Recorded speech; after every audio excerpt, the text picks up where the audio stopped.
Hello, welcome to another episode of Must Reads, a series that I've put together to tell you about graphic novels which I think that you need to read. So they're not necessarily new ones, but they are ones I think are very important and that everybody should read. And today's book is Mr. Miracle by Tom King of Batman fame, art by Mitch Garrods, and the lettering by Clayton Cowles.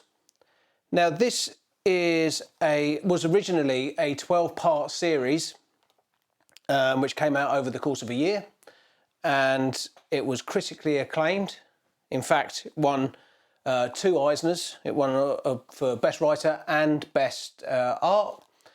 And frankly, it is an incredible book. I've spent the entire day reading it just to catch up on it. And it is a perfect example of how to bring an underused and maybe underappreciated character and transform them into something contemporary and interesting. And this book has pretty much everything that you could possibly want in a comic tale. It is funny, it's action-packed, it's poignant, it's heartbreaking in places, it's full of twists and turns and stuff that you can't get your head round, and when all is said and done, it leaves you still uncertain as to exactly what went on. And that ambiguity is something that I really like. I don't like necessarily stories that need to tie everything off. You know, sometimes being left with questions is the absolute best thing for a reader, if you ask me. So let's tell you a bit about the book.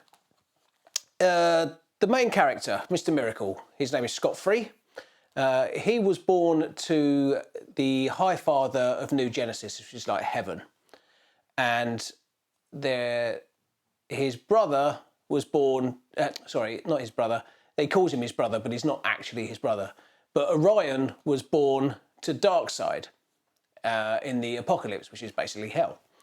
And in order to broker a peace in a 100 years war between heaven and hell, they decide that they would swap sons and they would raise each other's sons. So Orion gets taken to New Genesis, and he is then raised by the High Father. And Scott, who doesn't have a name at this point, gets taken to Apocalypse and is raised by someone called Granny Goodness, and she basically tortures him to teach him all the lessons of hell. And every day he tries to get away, and every day she brings him back and therefore calls him Scott Free because he's trying to free himself. One day he finally does escape, and he comes to Earth and joins the circus, where he is understudy to an escape artist called Mr. Miracle.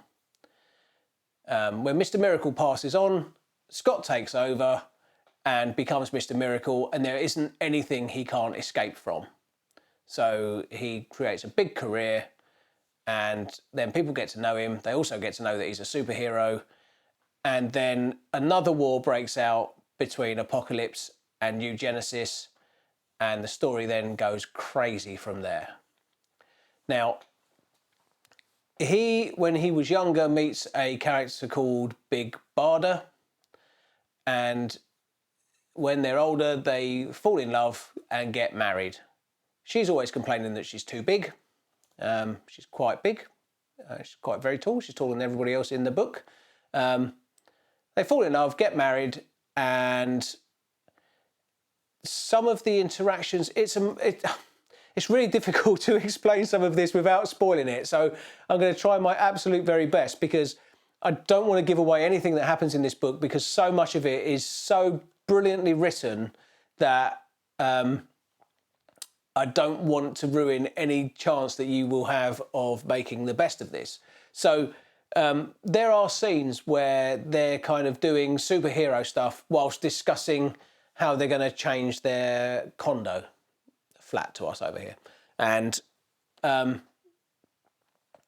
we get to see them basically having normal couple conversations in the middle of what is essentially a superhero craziness, you know. So the juxtaposition between their normal Earth life and their superhero fantastic life is very brilliantly played out in a few scenes. Now, it builds and it changes, and Scott has to live with decisions that he's made, whether he ever was really a good guy, and does his best all the way through. There's an attempted suicide, which you don't really know about until okay,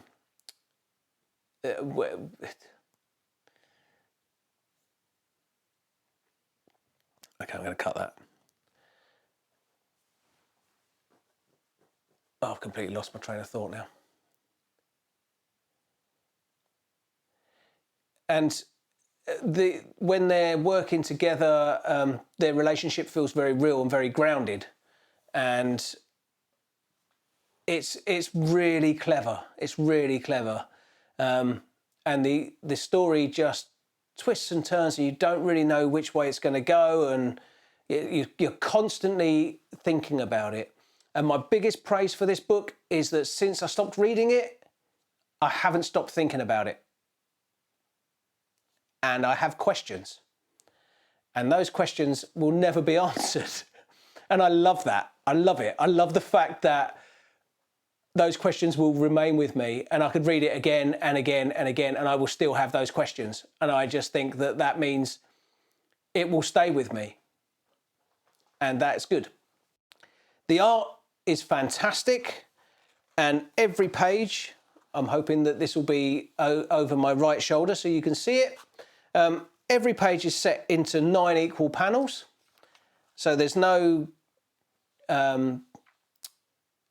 larger panels, there's no kind of things bursting out of the panels. They are set 9 per page.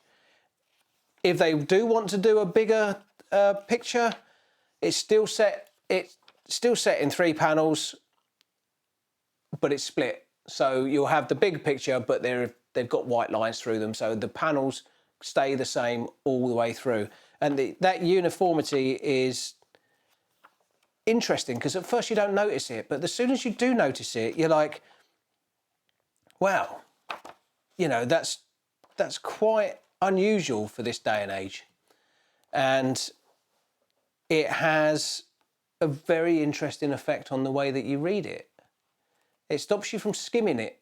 It really does. It's kind of bizarre. I think it's difficult to explain, but it's almost like you take the art in more because it's in smaller chunks than if it was in a big picture. It's horses for courses, but it works really well in this book.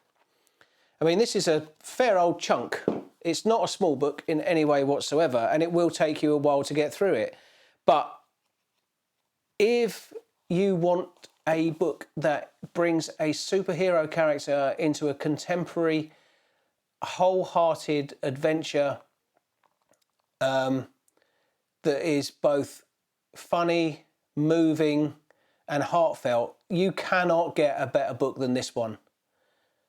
And I would say, even if you're not a superhero fan, this book will appeal to you, because the characters are so well written and so rounded that they feel so real that